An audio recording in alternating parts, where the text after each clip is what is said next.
The fifth step towards riches. Imagination, the workshop of the mind. The imagination is literally the workshop wherein are fashioned all plans created by man. The impulse, the desire, is given shape, form, and action to the aid of the imaginative faculty of the mind. It has been said that man can create anything which he can imagine. Of all the ages of civilization, this is the most favorable for the development of the imagination, because it is an age of rapid change. On every hand, one may contact stimuli which develop the imagination.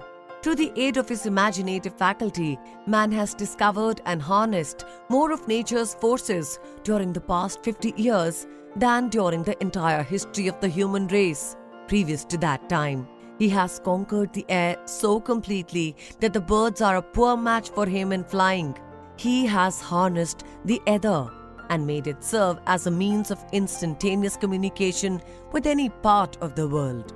He has analyzed and weighed the sun at a distance of millions of miles and has determined through the aid of imagination the elements of which it consists. He has discovered that his brain is both a broadcasting and a receiving station for the vibration of thought, and he is beginning now to learn how to make practical use of this discovery. He has increased the speed of locomotion until he may now travel at a speed of more than 300 miles an hour. And who would have thought the time will soon come when a man may breakfast in New York and lunch in San Francisco? Man's only limitation within reason lies in his development and use of his imagination. He has not yet reached the apex of development in the use of his imaginative faculty. He has merely discovered that he has an imagination and has commenced to use it in a very elementary way. Two forms of imagination. The imaginative faculty functions in two forms. One is known as synthetic imagination and the other as creative imagination. Synthetic imagination. Through his faculty, one may arrange old concepts, ideas, or plans into new combinations. This faculty creates nothing. It merely works with the material of experience, education, and observation with which it is fed. It is a faculty used most by the inventor, with the exception of the who draws upon the creative imagination when he cannot solve his problem through synthetic imagination. Creative imagination. Through the faculty of creative imagination, the finite mind of man has direct communication with infinite intelligence. It is a faculty through which hunches and inspirations are received. It is by this faculty that all basic or new ideas are handed over to man. It is through this faculty that thought vibrations from the minds of others are received. It is through this faculty that one individual may tune in or communicate with the subconscious minds of other men.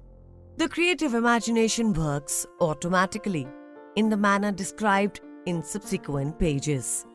This faculty functions only when the conscious mind is vibrating at an exceedingly rapid rate. As for example, when the conscious mind is stimulated to the emotion of a strong desire, the creative faculty becomes more alert, more receptive to vibrations from the sources mentioned, in proportion to its development through use. This statement is significant. Ponder over it before passing on. Keep in mind, as you follow these principles, that the entire story of how one may convert desire into money cannot be told in one statement. The story will be complete only when one has mastered, assimilated, and begun to make use of all the principles. The great leaders of business, industry, finance, and the great artists, musicians, poets, and writers became great because they developed the faculty of creative imagination. Both the synthetic and creative faculties of imagination become more alert with use. Just as any muscle or organ of the body develops through use, desire is only a thought, an impulse. It is nebulous and ephemeral. It is abstract and of no value until it has been transformed into its physical counterpart. While the synthetic imagination is the one which will be used most frequently in the process of transforming the impulse of desire into money, you must keep in mind the fact that you may face circumstances and situations which demand use of the creative imagination as well. Your imaginative faculty may have become weak through inaction. It can be revived and made alert through use. This faculty does not die, though it may become quiescent through lack of use. Center your attention for the time being on the development of the synthetic imagination, because this is the faculty which you will use more often in the process of converting desire into money. Transformation of the intangible impulse of desire into the tangible reality of money calls for the use of a plan or plans. These plans must be formed with the aid of the imagination and mainly with the synthetic faculty. Hear the entire book through, then come back to this chapter and begin at once to put your imagination to work on the building of a plan or plans for the transformation of your desire into money. Detailed instructions for the building of plans have been given in almost every chapter. Carry out the instructions best suited to your needs. Reduce your plan to writing if you've not already done so. The moment you complete this, you will have definitely given concrete form to the intangible desire. Hear the proceedings in tense one more. Hear it aloud, very slowly. And as you do so, remember that the moment you reduce the statement of your desire and a plan for its realization to writing, you have actually taken the first of a series of steps which will enable you to convert the thought into its physical counterpart. The earth on which you live, you, yourself, and every other material thing are the result of evolutionary change through which microscopic bits of matter have been organized and arranged in an orderly fashion. Moreover, and this statement is of stupendous importance, this earth, every one of the billions of individual cells of your body, and every atom of matter began as an intangible form of energy. Desire is thought impulse. Thought impulses are forms of energy. When you begin with the thought impulse, desire, to accumulate money, you're drafting into your service the same stuff that nature used in creating this earth and every material form in the universe, including the body and brain in which the thought impulses function. As far as science has been able to determine, the entire universe consists of but two elements, matter and energy.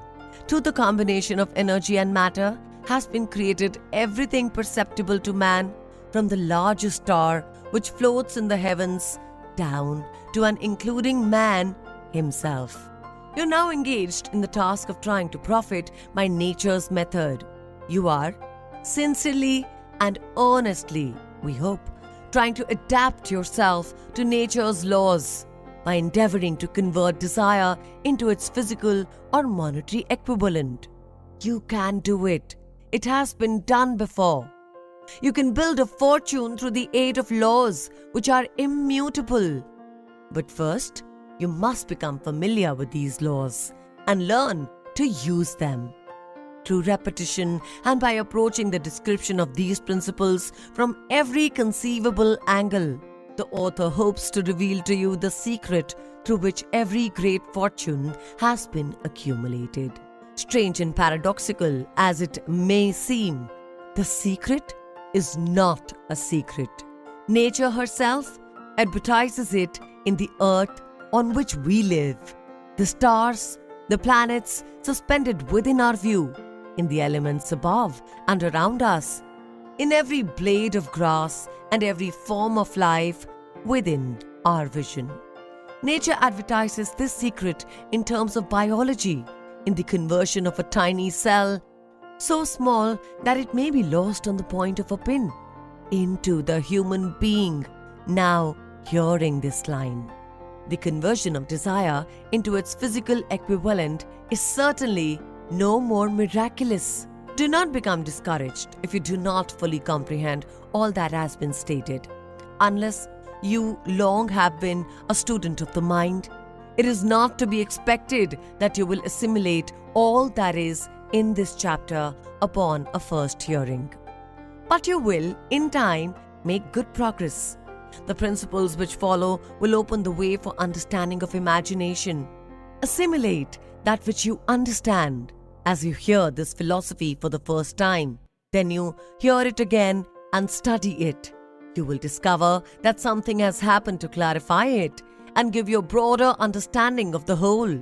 Above all, do not stop, do not hesitate in your study of these principles until you have heard the book at least 3 times. For then, you will not want to stop. How to make practical use of imagination. Ideas are the beginning points of all fortunes. Ideas are products of the imagination.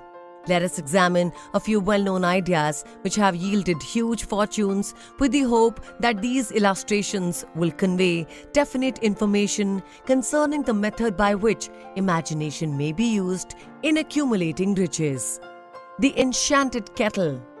50 years ago, an old country doctor drove to town, hitched his horse, quietly slipped into a drugstore by the back door, and began dickering with a young drug clerk.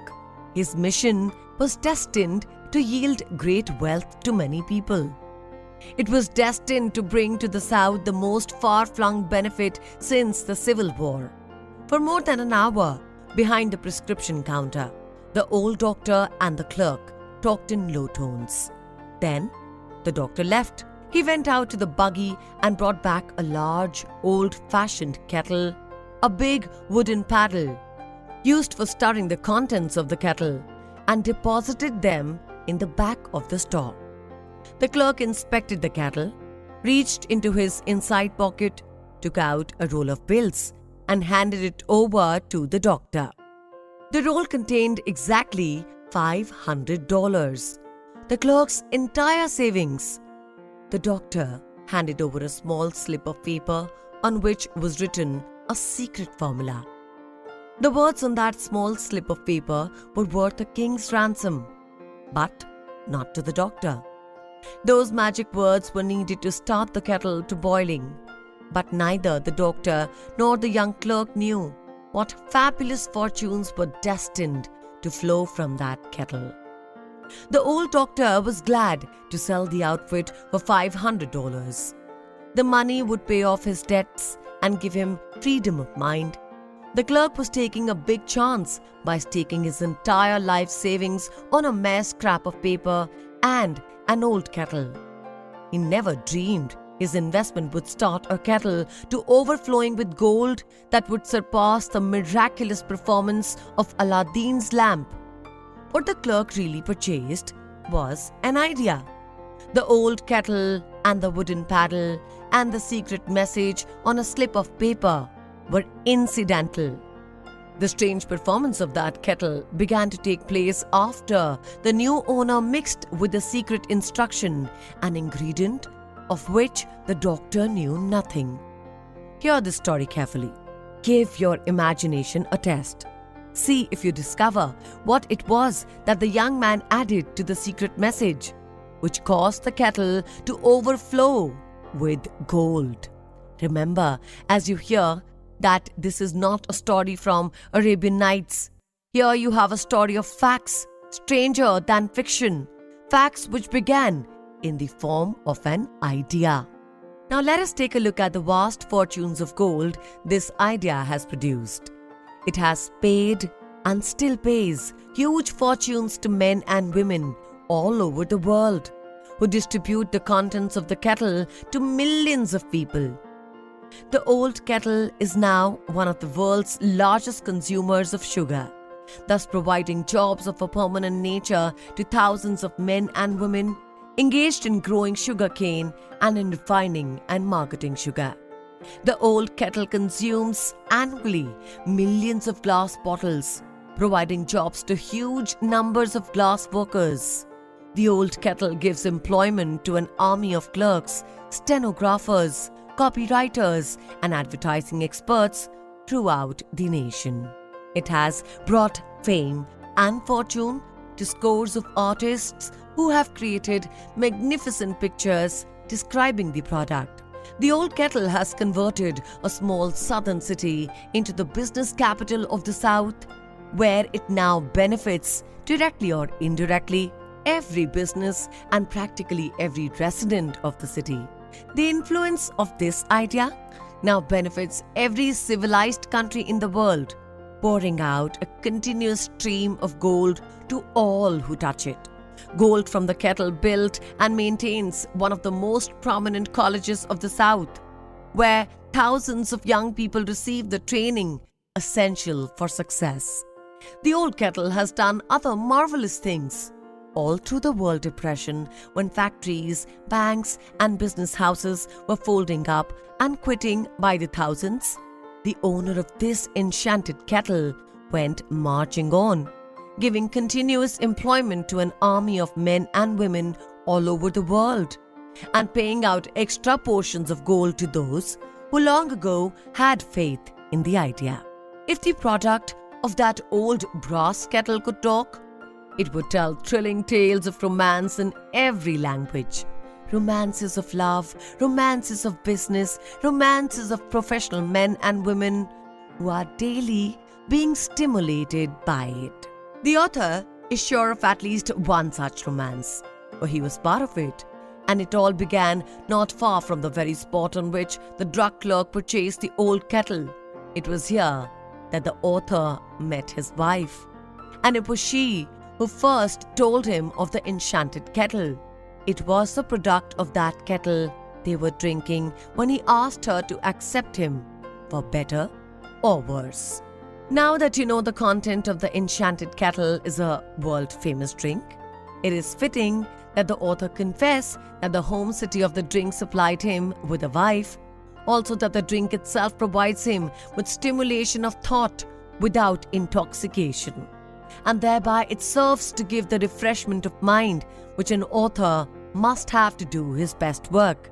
Whoever you are, wherever you may live, whatever occupation you may be engaged in, just remember in the future, every time you see the words Coca-Cola, that its vast empire of wealth and influence grew out of a single idea, and that the mysterious ingredient, the drug clerk, as a candler, mixed with the secret formula, which was imagination.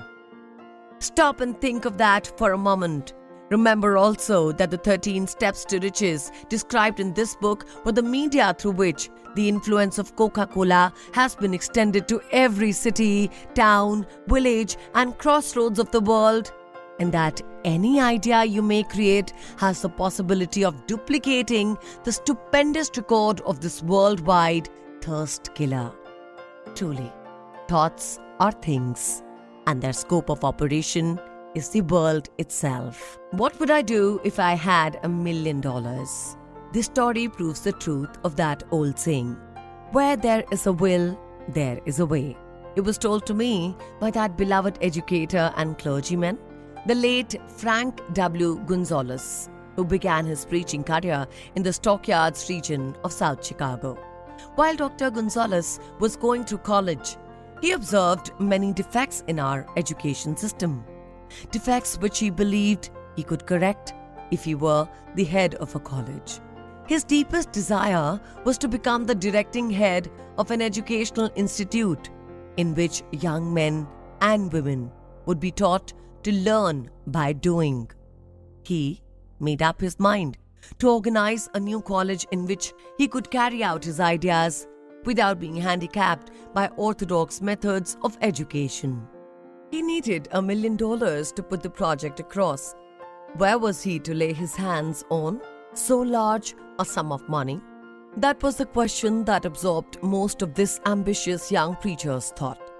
But he couldn't seem to make any progress. Every night he took that thought to bed with him. He got up with it in the morning. He took it with him everywhere he went. He turned it over and over in his mind until it became a consuming obsession with him. $1 million is a lot of money. He recognized that fact, But he also recognized the truth that the only limitation is that which one sets up in one's own mind. Being a philosopher as well as a preacher, Dr. Gonzalez recognized, as do all who succeed in life, that definiteness of purpose is the starting point from which one must begin. He recognized too that definiteness of purpose takes an animation, life, and power when backed by a burning desire to translate that purpose into its material equivalent. He knew all these great truths, yet he did not know where or how to lay his hands on $1 million. The natural procedure would have been to give up and quit by saying, well, my idea is a good one, but I cannot do anything with it because I never can procure the necessary $1 million. That is exactly what the majority of people would have said.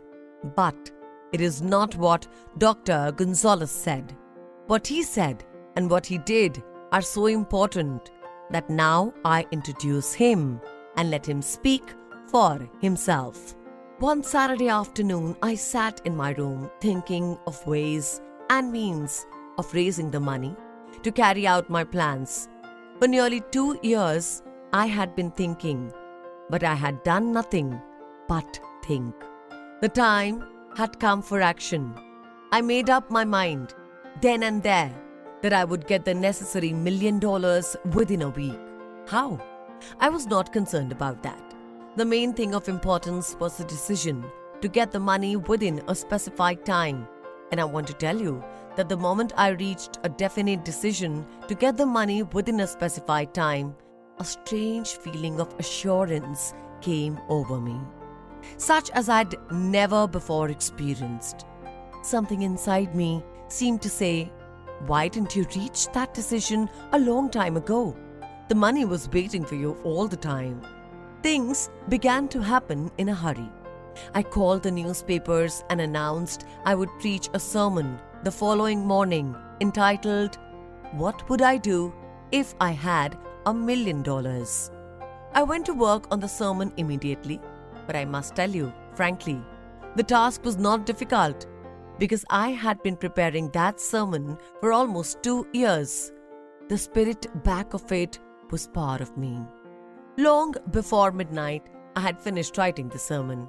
I went to bed and slept with a feeling of confidence, for I could see myself already in possession of the $1 million. Next morning, I arose early, went into the bathroom, read the sermon, then knelt on my knees and asked that my sermon might come to the attention of someone who would supply the needed money.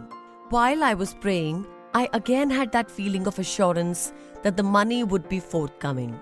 In my excitement, I walked out with my sermon and did not discover the oversight until I was in my pulpit and about ready to begin delivering it. It was too late to go back for my notes, and what a blessing that I couldn't go back. Instead, my own subconscious mind yielded the material I needed. When I arose to begin my sermon, I closed my eyes and spoke with all my heart and soul of my dreams. I not only talked to my audiences, but I fancy I talked also to God. I told what I would do with $1 million if that amount were placed in my hands. I described the plan I had in mind for organizing a great educational institution where young people would learn to do practical things and at the same time develop their minds.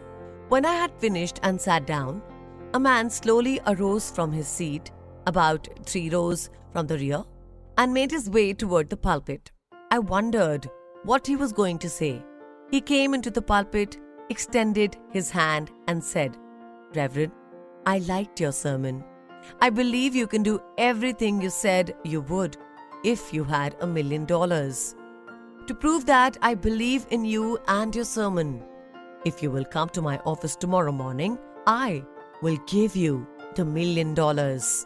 My name is Philip D. Armour." Young Gonzalez went to Mr. Armour's office and the $1 million were presented to him. With the money, he founded the Armour Institute of Technology.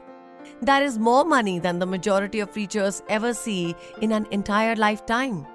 Yet the thought impulse back of the money was created in the young preacher's mind in a fraction of a moment. The necessary $1 million came as a result of an idea. Back of the idea was a desire, which young Gonzalez had been nursing in his mind for almost 2 years. Observe this important fact. He got the money within 36 hours after he reached a definite decision in his own mind to get it, and decided upon a definite plan for getting it. There was nothing new or unique about young Gonzalez's vague thinking about $1 million and weakly hoping for it. Others before him and many since his time have had similar thoughts. But there was something very unique and different about the decision he reached on that memorable Saturday, when he put vagueness into the background and definitely said, "I will get that money within a week." God seems to throw himself on the side of the man who knows exactly what he wants, if he is determined to get just that. Moreover, the principle through which Dr. Gonzalez got his $1 million is still alive. It is available to you. This universal law is as workable today as it was when the young preacher made use of it so successfully. This book describes, step by step, the 13 elements of this great law and suggests how they may be put to use. Observe that Asa Candler and Dr. Frank Gonzalez had one characteristic in common. Both knew the astounding truth that ideas can be transmuted into cash through the power of definite purpose plus definite plans. If you're one of those who believe that hard work and honesty alone will bring riches, perish the thought. It's not true. Riches, when they come in huge quantities, are never the result of hard work. Riches come, if they come at all, in response to definite demands based upon the application of definite principles and not by chance or luck. Generally speaking, an idea is an impulse of thought that impels action by an appeal to the imagination. All master salesmen know that ideas can be sold where merchandise cannot. Ordinary salesmen do not know this.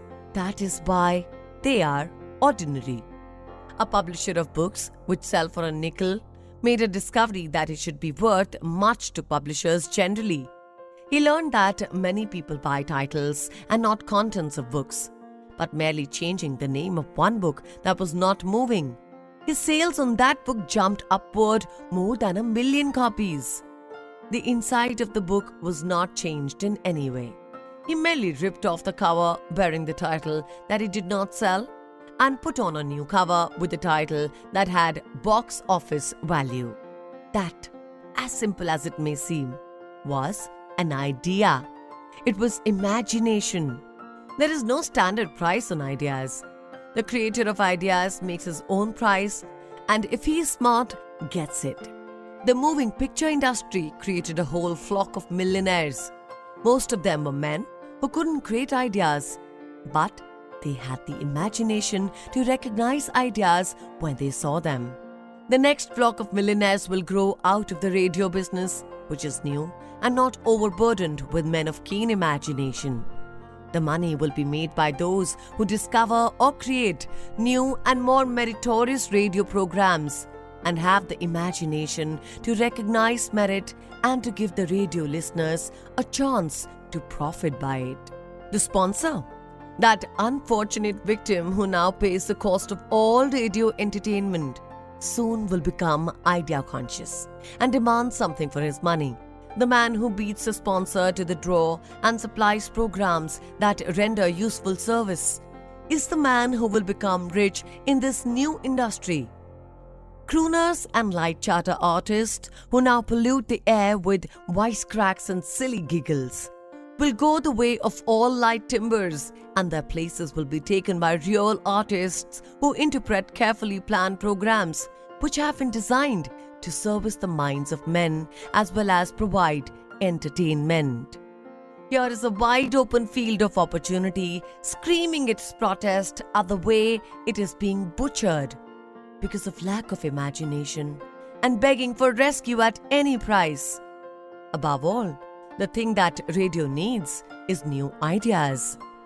If this new field of opportunity intrigues you, perhaps you might profit by the suggestion that the successful radio programs of the future will give more attention to creating buyer audiences and less attention to listener audiences. Stated more plainly, the builder of radio programs who succeed in the future must find practical ways to convert listeners into buyers. Moreover, the successful producer of radio programs in the future must key his features so that he can definitely show its effect upon the audience. Sponsors are becoming a bit wary of buying a glib selling talks based upon statements grabbed out of thin air. They want, and in the future will demand, indisputable proof that the Who's It program not only gives millions of people the silliest giggle ever, but the silly giggler can sell merchandise. Another thing that might as well be understood by those who contemplate entering this new field of opportunity: radio advertising is going to be handled by an entirely new group of advertising experts, separate and distinct from the old-time newspaper and magazine advertising agency men. The old-timers in the advertising game cannot read the modern radio scripts because they have been schooled to see ideas. The new radio technique demands men who can interpret ideas from a written manuscript in terms of sound. It cost the author a year of hard labor and many thousands of dollars to learn this.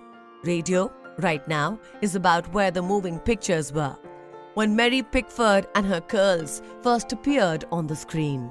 There is a plenty of room in radio for those who can produce or recognize ideas. If the foregoing comment on the opportunity of radio has not started your idea factory to work, you had better forget it. Your opportunity is in some other field. If the comment intrigued you in the slightest degree, then go further into it, and you may find the one idea you need to round out your career. Never let it discourage you if you have no experience in radio. Andrew Carnegie knew very little about making steel.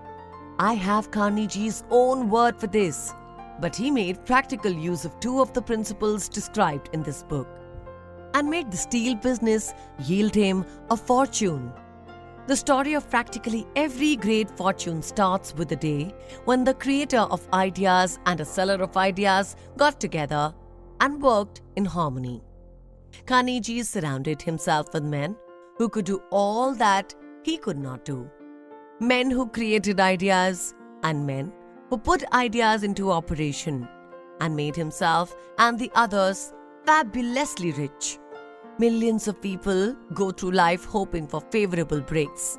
Perhaps a favorable break can get one an opportunity, but the safest plan is not to depend upon luck. It was a favorable break that gave me the biggest opportunity of my life.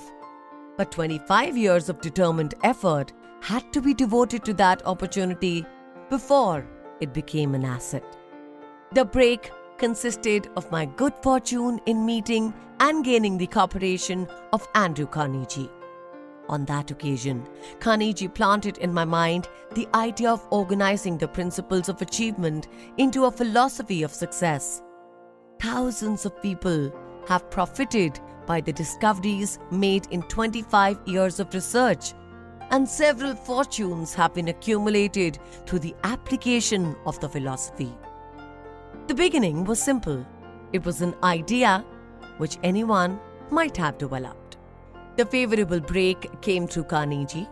But what about the determination, definiteness of purpose, and the desire to attain the goal, and the persistent effort of 25 years? It was no ordinary desire that survived disappointment, discouragement, temporary defeat, criticism, and the constant reminding of waste of time. It was a burning desire, an obsession.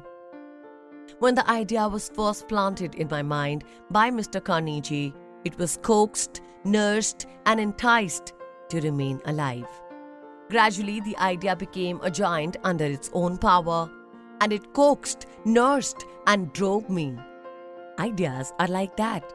First, you give life and action and guidance to ideas, then they take on power of their own and sweep aside all opposition. Ideas are intangible forces, but they have more power than the physical brains that give birth to them. They have the power to live on after the brain that creates them has returned to dust. For example, take the power of Christianity. That began with a simple idea, born in the brain of Christ. Its chief tenet was, "Do unto others as you would have others do unto you." Christ has gone back to the source from whence he came, and his idea goes marching on. Someday it may grow up and come into its own. Then it'll have fulfilled Christ's deeper desire. The idea has been developing only 2000 years. Give it time. Success requires no explanations. Failure permits no alibis. The fifth step towards riches.